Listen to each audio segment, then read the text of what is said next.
Hello mga Kaps, kamusta kayo dyan? Maulan na ba sa inyo? Dito sa Tarlac, signal number 3 na daw.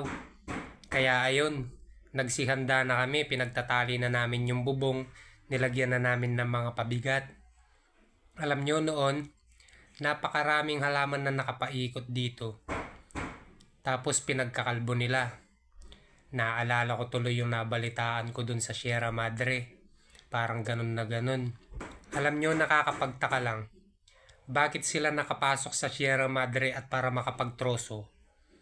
Alam ba ninyo na sobrang laking tulong ng Sierra Madre lalo na sa mga ganitong klaseng bagyo?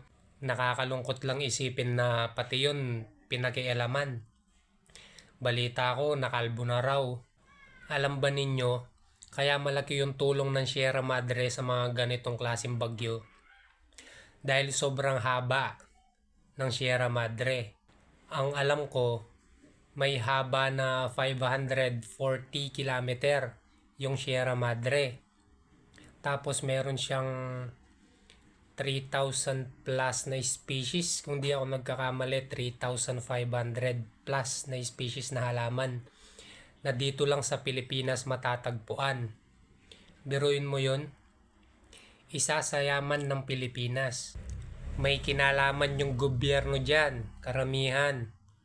Kasi hindi naman basta-basta sila makakapasok dyan para magtroso kung walang kinalaman yung gobyerno.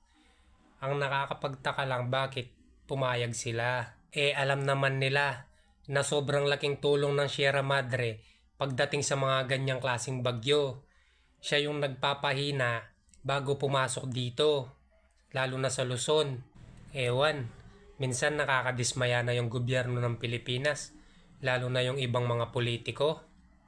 Hindi na lang kaya nila inisip na sa kada nakaw nila ng piso, isang pangarap yung nasisira. Na sa kada nakaw nila ng piso, isang buhay yung pwedeng masagip. Tapos sila walang puso. Buhay pa pero parang sinusunog na yung kaluluwa.